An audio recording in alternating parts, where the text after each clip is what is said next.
Gloria a Dios. Les saludo en el nombre glorioso de nuestro Señor Jesucristo.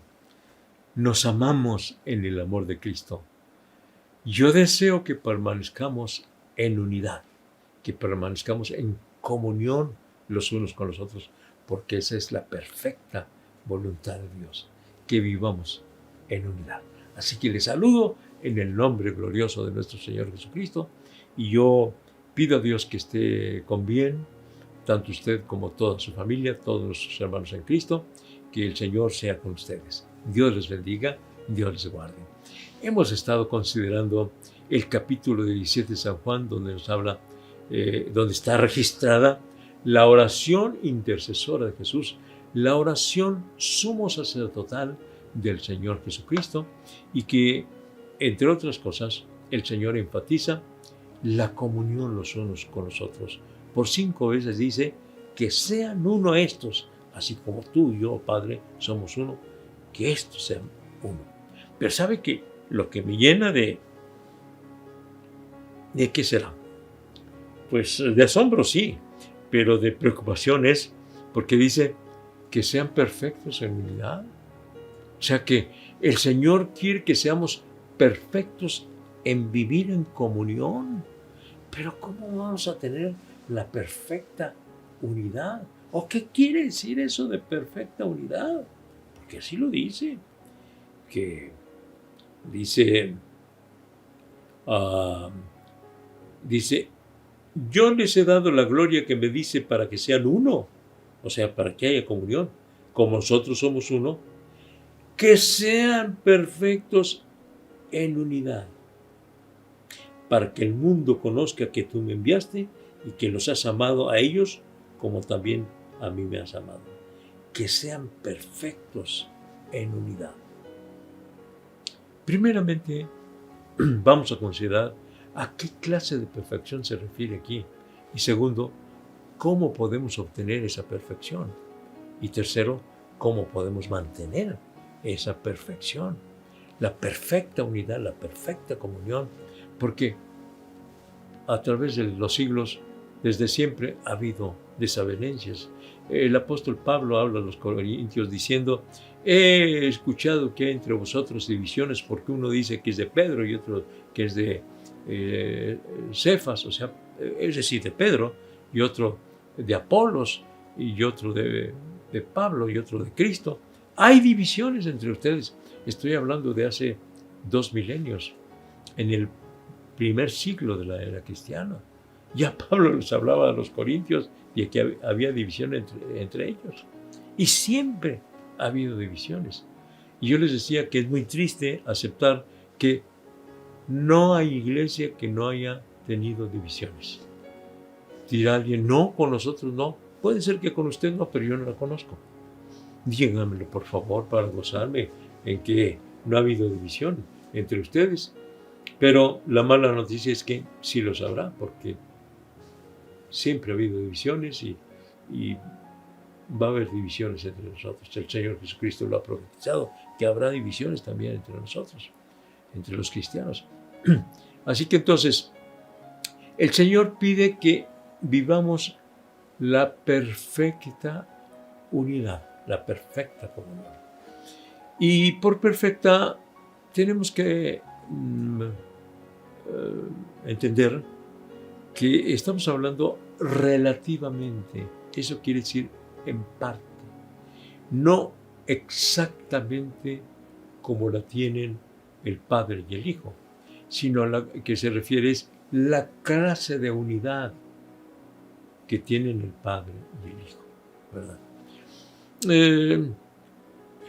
Aquí en la tierra se habla de unidades. Entonces, no estamos hablando de la clase de unidad que puede haber en un sindicato. No estamos hablando de la clase de unidad que puede haber en una sociedad anónima, o sea, una sociedad comercial. No estamos hablando de la clase de unidad que puede haber en un club deportivo. No estamos hablando de una clase de unidad que haya en un grupo de manifestantes. No estábamos hablando de esa unidad. Estamos hablando de la clase de unidad como el Padre y el Hijo hay esa unidad espiritual, unidad en el sentir, unidad en el pensar, unidad en el determinar.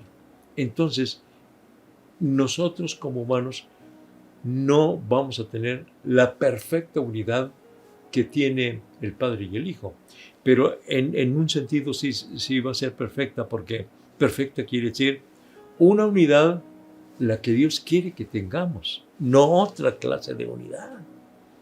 Así que a eso se refiere, ¿no? La clase de unidad, la naturaleza de esa unidad, así como el Padre y el Hijo la tienen, de esa clase de unidad, no de la clase de unidad que nosotros pudiéramos pensar como humanos, o no del nivel que nosotros pensamos, sino la unidad del Padre y el Hijo, que nosotros también la tengamos. Entonces, esta clase de unidad, de comunión, quiere el Señor. Pero, ¿cómo podemos tener esa comunión? Podemos tenerla en la medida en que tenemos comunión con Dios, podemos tener comunión entre los hermanos. Mire, hay muchas desavenencias y muchos problemas a causa de que no tenemos comunión con Dios. Entonces nos gana. La palabra del Señor habla de carne.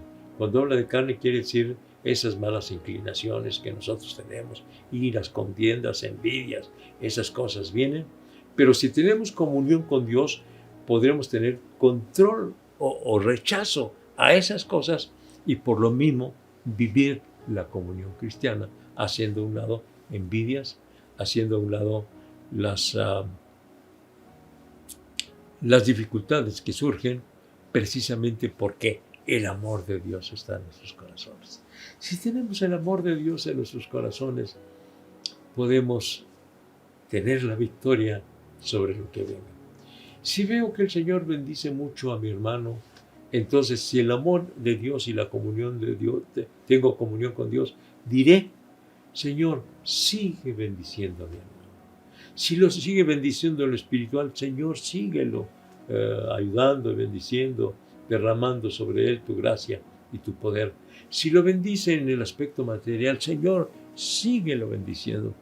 Ahí puedes tú notar el nivel espiritual que tienes cuando tú te gozas porque el Señor prospere espiritualmente y materialmente a un hermano. Y dices, ay, Señor, síguelo bendiciendo. Me da mucho gusto que lo sigas bendiciendo. Yo me gozo mucho con aquella experiencia que tuve en la isla de Cuba. Fui como maestro del Instituto de Superación Ministerial y yo llevaba una computadora y pues allá que alguien tenga una computadora es rarísimo. Y yo les dije a los alumnos, eran 52 alumnos, les dije, miren, los que tengan un promedio de calificación arriba del 95, yo voy a rifar mi laptop, mi computadora entre ustedes. Y así quedamos. El último día de clases dije, pues aquí estamos para rifar la computadora. ¿Qué creen? La totalidad de los alumnos estuvo arriba del 95. Así que tuve que rifar la computadora entre el grupo de 52. Pero a lo que voy es a esto. Ya se rifó y alguien recibió la computadora. Era Nicolás el que la recibió. Y entonces se acercó conmigo otro alumno y dijo, maestro, yo me gozo mucho en que Nicolás haya recibido esa computadora. Se la merece. Es un buen cristiano. Es un cristiano que sirve a Dios con todo su corazón. Y yo me gozo mucho que él haya recibido esa computadora. Hermanos, sí, gracias, Señor, por este hermano, por este discípulo que está contento porque Nicolás recibe esa computadora. Cuando nosotros nos gozamos por lo que reciben otros, entonces es que el Espíritu del Señor está con nosotros y la comunión de Dios, el deseo de comunión entre nosotros permanece en nuestras vidas. Así que entonces el Señor quiere perfecta unidad, es decir, de la clase de unidad que hay entre el Padre y el Hijo. El Señor quiere que vivamos esa comunión y el Señor nos puede ayudar a mantener esa comunión si permanecemos en comunión con Dios. Permanezcamos en comunión con Dios para poder permanecer en comunión con los creyentes. ¿Quieres orar conmigo? Que el Señor nos dé la victoria y que no haya divisiones entre nosotros. Oremos al Señor. Padre nuestro, vengo ante tu presencia sabiendo que vienen los motivos para que haya divisiones entre nosotros, pero Señor, te estoy rogando que nos des el poder, la gracia y tu presencia para que ahuyentes esos motivos de divisiones, de dificultades entre nosotros y vivamos la perfecta unidad, la clase de unidad que tú quieres entre nosotros, para que el mundo crea en el Señor Jesucristo como su Salvador. En tus manos me estoy encomendando y en tus manos estoy encomendando a mis estimados hermanos. Por Cristo Jesús. Amén. Amén. Gracias a Dios.